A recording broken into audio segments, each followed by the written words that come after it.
What's up, everybody?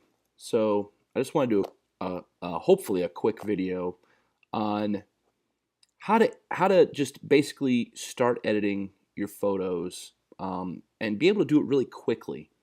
I think in previous videos I've gone over how I filter through by flagging which photos I want to keep and which ones I don't. And I'm glad I didn't delete any of the ones from here because this will help me to show you guys what I'm talking about. So this is the final edit of a photo I did, and I think it's, oh, it's not going to let me go to full screen. What are you doing? Oh, now we can. I think it's a great shot. It's not perfect by any means, but it is a great shot. So I want to show you how I got there and how it's not difficult. Now this was shot with, I can't remember if it was shot with my, I think it was shot with my 60D. But I was literally in my truck driving down this road to get to the lake in the Great Dismal Swamp, and I saw this guy from so far out, and I kept, I actually put the truck in park, and I kind of like climbed out my window and took some pictures, and I got a little closer, and I got a little closer, and then he finally took off. So this is what we're starting off with, okay? Basically. So we're going to try and, without me looking at the settings, you can see I don't have them here, so I can't see what I have. I'm going to bring you through my process of making this photo look how I want it to look, okay? So normally the first thing is you'd go with white balance, and Lightroom has this awesome thing. You just hit auto, and it'll bring it up how it thinks it should be. Sometimes it's good, sometimes it's not. I actually prefer this for this as shot, and you can adjust it, or you can actually grab this and hit a gray area of your photo to actually change the white balance. But I'm not worried about that with this photo. Okay, so some things. This is your meat and potatoes right here. Basically, all of these are your meat and potatoes, in my opinion, of editing a photo, especially one that looks like this. Okay, so what I start off with is exposure all the time. Before I adjust anything else, I'm going to adjust the exposure. So everybody says shoot to the right. Well, if we shoot to the right, see what happens. It looks like shit. Now I can go through and try and edit it with the highlights, but this was taken early morning. It's supposed to be dark out, right? So maybe I want to bring it up a little bit, and maybe I don't. Okay, let's just play around. I kind of like where that's at. Now contrast, I don't touch until I'm done. I am pretty heavy-handed with contrast, but I learned that if you get your shadows and highlights correct, you don't have to be as heavy-handed with your contrast. So a little tip, and I'm on a Mac, okay, in Lightroom, is to actually press the Alt button before you click down on one of these, and we'll show you what happens. Now I'll click on it. You see what happens there. You can see that's where my highlights are, right? And you can see I'm creeping over to the right-hand side in the histogram as well. Okay, now because I have this sky, that's gonna be there all the time with those highlights, unless I shut it down, unless I really shut it down, which is, it's just not gonna look as good. Okay, but if I had a photo where I didn't have the sky, normally you would bring up your highlights right when you start seeing them, and then you can go from there as to, so now you're in the general area of where you should be with your highlights, and then you can adjust to the eye looking at the actual photo. So let's grab the shadows and do the same. Let's bring it down, and there might not be anything to use there, right? So we're just going to have to go by eye, and I kind of like the darker look there. So now let's go to whites, and I'm going to bring this up because I do want that white.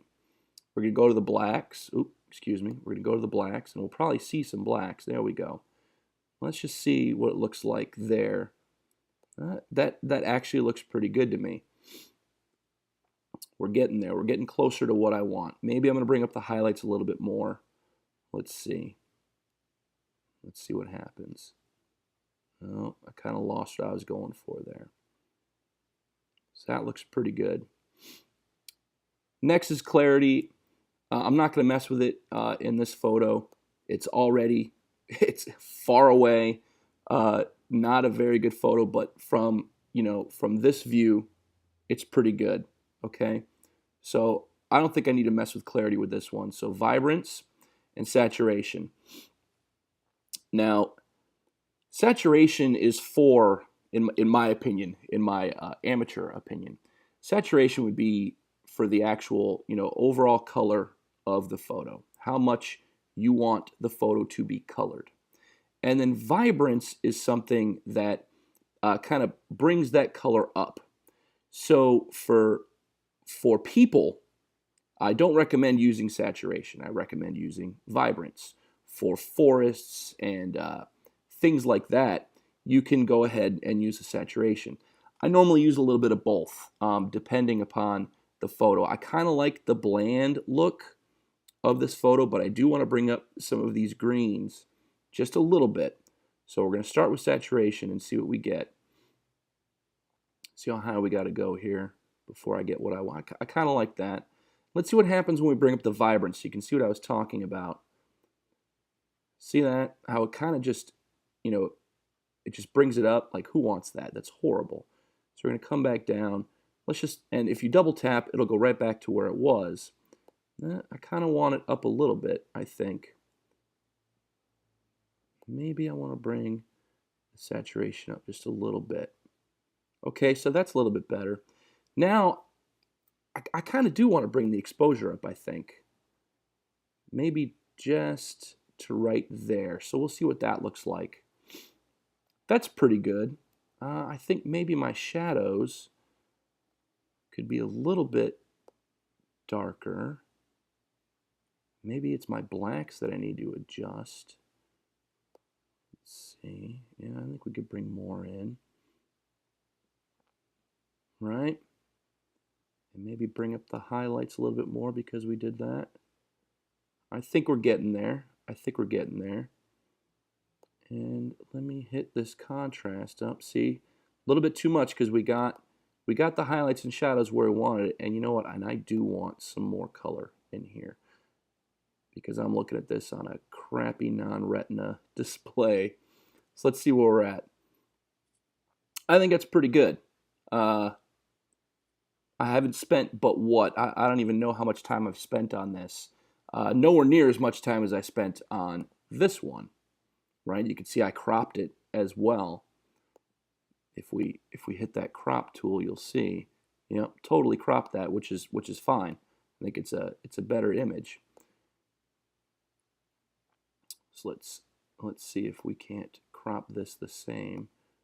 Kind of bring him up to right there with the rule of thirds, maybe. And maybe bring this. Oh, I kind of like that. Right there. No, it's too much of that. So let's bring it in. Maybe just a little bit right there. Let's see what we have. Okay, that's much better. Much better. And I would mess with, on this, I think I would mess with sharpening a little bit. He's not very sharp at all.